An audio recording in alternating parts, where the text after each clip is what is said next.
반갑습니다. 대기업 시청자 여러분들 그리고 대성미생물 주주님들. 이 대성미생물 같은 경우 과거에 이 럼피스킨 병과 그리고 구제역으로 주가가 이 모멘텀으로 받고 상승한 이력을 나타내주고 있습니다. 이 최근에는 조류 독감과 대지열병에 대한 문제가 크게 부각이 되다 보니까 대성미생물이 또 과거의 모습처럼 이 테마주로 좋은 움직임을 나타내주지 않을까라고 해석해 볼 수 있는데요. 현재 우리가 오늘 함께 알아볼 내용은 조류독감 환자 급증, 사망자까지 출현됐다라는 문제와 대지열병 예방 절차를 현재 진행하고 있는데 올해 여름이 역대급 더위와 또 집중호우로 인해서 이 대지열병에 대한 문제도 심각해지지 않을까라는 이런 문제들을 한번 이야기를 나눠볼까 해요.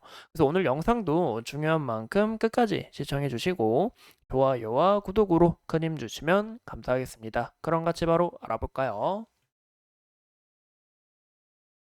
보시는 것처럼 호주 조류 인플루엔자 확산에 필리핀, 호주산 닭고기 수입 금지령이 내려졌다라고 이야기가 나오고 있죠. 호주에서 조류 인플루엔자 확산이 되자 이 필리핀이 닭고기 등 호주산 가금류 수입을 금지했다라고 이야기가 나오고 있습니다.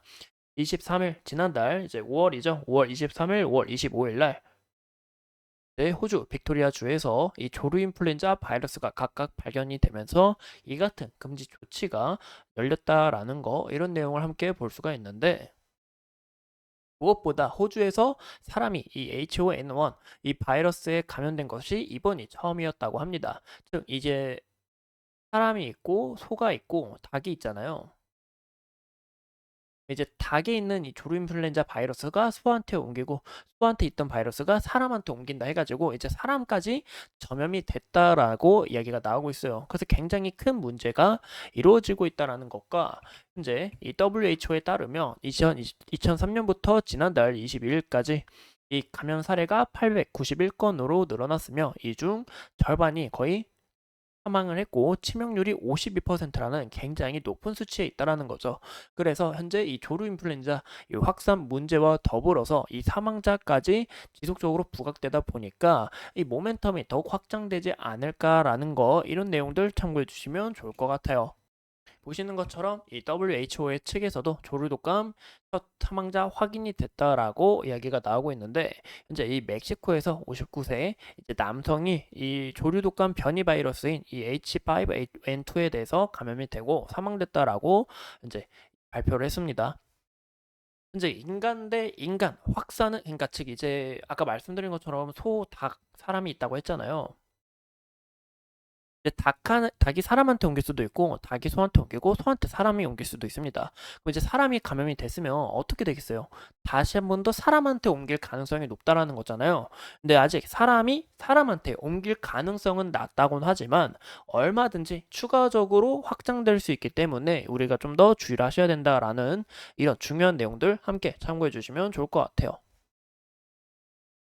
그래서 이런 지속적으로 조류독감 문제가 자꾸 연달아 나오다 보니까 이 대성생물도 최근 이 조류독감으로 주가가 상승했던 이력이 있는 만큼 다시 한 번 더 가능성 여지가 열린 게 아닌가. 무엇보다 이 사망자가 발생했기 때문에 추가적으로 이 주가에는 모멘텀이 확장될 수 있다는 거 참고해 주시면 좋을 것 같습니다. 또한 이 최근에 이 돼지 열병에 대해서 이슈가 지속적으로 나오고 있다라고 이야기를 드렸죠.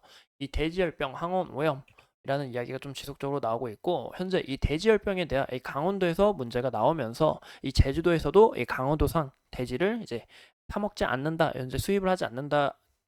이 수입이 아닌 추가적으로 우리가 들어오지 않겠다라고 이야기를 한 만큼 현재 이 여름철 집중호우와 그리고 여름철이 지속적으로 크게 더울 것으로 전망하고 있기 때문에 이건 이 여름철에서도 이 대지열병 확산에 대한 위험성이 부각되고 있다라는 거 간단하게 참고해 주시면 좋을 것 같아요. 현재 이 대지열병보다는 조류독감에 대한 문제가 크게 부각되다 보니까 이 조류독감 문제가 또 어떻게 흘러가는지 좀 지속적인 관찰이 필요하지 않을까라는 거 이런 내용들 참고해 주시면 좋을 것 같습니다. 그럼 추가적으로 우리가 차트를 같이 보실 때 이 대성미생물 같은 경우 보시는 것처럼 과거에 주가가 굉장히 가파르게 상승한 모습을 우리가 함께 확인해 볼 수 있습니다. 이때 당시 주가가 왜 올랐냐? 바로 이때 구제욕으로 인해서 이 모멘텀을 받고 이 테마주로 움직였죠. 이때 당시에는 이 럼피스킨병으로 인한 부분이 부각이 되면서 이때도 테마주로 주가가 미친 듯한 상승세를 보여줬습니다. 그래서 이때 매물대가 상당히 쌓여 있는 만큼 현재 물량에 있어서 추가적으로 가격이 오르다 하면은 이 매물대를 소화하기 위해서 주가가 윗꼬리를 서서히 달면서 지속적인 하락폭에 있다라는 것을 우리가 확인해 볼 수 있겠죠. 근데 무엇보다 지속적으로 이렇게처럼 어느 정도 좀 지지를 받쳐주고 있다라는 모습도 우리가 눈여겨볼 수 있는데, 이 구간에서 일정하게 유지하면서 조류 독감 문제나 그리고 최근 대지열병 문제로 주가가 상승했던 이력이 있는 만큼 이런 부분에서 모멘텀을 받고 다시 한 번 더 올라갈 가능성이 있다라고 해석해 볼 수 있을 것 같습니다. 현재 이 구간의 매집 거래량 딱 들어온 거 우리가 확인해 볼 수 있고, 이때 당시 음봉으로 전환했던 이유 또한 이 개인의 지속적인 매도세가 이루어진 게 아닌가라는 거 추측해 볼 수가 있을 것 같은데, 보시는 것처럼 4월 11일이죠. 이 개인 아니면 이제 이 외국인이나 다른 세력들의 이런 매도세가 좀 이루어진 게 아닌가, 그리고 추가적으로 이 물량을 좀 확장해서 받은 게 아닌가라는 것도 추측해 볼 수가 있을 것 같습니다. 현재 이 구간에서 다시 한 번 더 조류 독감 문제가 부각이 되면 정말 모습은 좋다고 볼 수가 있어요. 왜냐? 이 장기 평선 서서히 다 눌렸고 평선들이 다 같이 수렴한 만큼 추가적으로 장기 평선 돌파하면서 모멘텀을 받고 확장할 가능성은 있기 때문에 이런 부분은 우리가 크게 눈여겨보는 게 어떨까 싶습니다. 근데 다만 제가 좀 주의를 드리고 싶은 거는, 현재 이제 대성물 이생물 같은 경우 시가총액이 408억이고 그리고 유통 비율이 60%밖에 안 돼요. 즉 품절주라는 얘기죠. 그만큼 시가총액도 얇고 유통 비율도 적은 만큼 이 소폭의 이 매수세와 매도세로 인해서 주가가 심하게 흔들릴 수 있다는 거, 이런 내용도 함께 참고해 주시면 좋을 것 같습니다. 이런 강한 변동성으로 인해서 이렇게 상당 부분의 매물대가 두텁게 쌓인 만큼 추가적으로 우리가 이런 부분에서 주의를 좀 하셔야 되지 않을까 싶어요. 보시는 것처럼 이렇게 주가가 어느 정도 올라가지만 이렇게 물릴 가능성도 없지 않아 있다, 이런 부분도 우리가 해석해 볼 수가 있겠죠.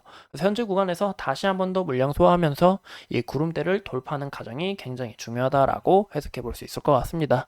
현재 이 조류 독감 문제가 굉장히 심하고 또 최근에 이 매집봉을 모습을 보여준 만큼 이런 흐름에서 대성 미생물이 좀 좋은 흐름을 나타내 주기를 여러분들과 끊임없이 살펴보면서 끝까지 파헤쳐 보도록 하겠습니다. 오늘도 소중한 시간 내서 영상 시청해 주신 점 감사합니다.